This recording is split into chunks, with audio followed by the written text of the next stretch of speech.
আজকে আমি রান্না করছি নিরামিষ পনির রান্না। তো নিরামিষ পনির রান্নার জন্য আমি কী কী উপকরণ নিয়েছি সেটাই তোমাদের সঙ্গে ফার্স্ট শেয়ার করছি। তো এখানে নিয়ে নিয়েছি আমি পনির। তো পনিরগুলোকে ভালো করে পিস পিস করে কেটে নিয়েছি। আর এখানে নিয়েছি কাজু আর চালমগজ। তো এটাকে আমি পেস্ট করে নেব। তারপর এখানে কড়াইটা চাপিয়ে ওর মধ্যে সাদা তেল দিয়ে ভালো করে পনিরগুলো ভেজে নিতে হবে। তো এখানে আমি কটা করে পনির দিয়ে ভাজছি, বেশি করে দিলে পনিরগুলো ভেঙে যেতে পারে, সেজন্য সামান্য পনির দিয়ে ভালো করে ভেজে নিতে হবে। ওই তেলের মধ্যেই গোটা জিরে, শুকনো লঙ্কা, এলাচ আর আদা বাটা দিয়ে, জিরে, লঙ্কা গুঁড়ো, ধনে গুঁড়ো এটা দিয়ে ভালো করে আমি নেড়ে চেড়ে নিচ্ছি। আর যে চালমগজ আর কাজু পেস্টটা আমি ওর মধ্যে দিয়ে দিলাম। এখানে ক্যাপসিকাম কেটে রেখেছি আর এখানে আমি দিয়ে দিলাম টক দই। তো এটাকে ভালো করে নেড়ে চেড়ে সামান্য জল দিয়ে দিলাম, কারণ এটা না লেগে যাওয়ার জন্য।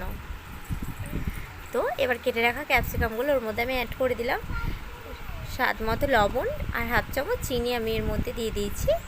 তো এটাকে আমি ভালো করে নেড়েচেড়ে এবার সিদ্ধ হয়ে গেলে এর মধ্যে দিয়ে দিয়েছি পনির।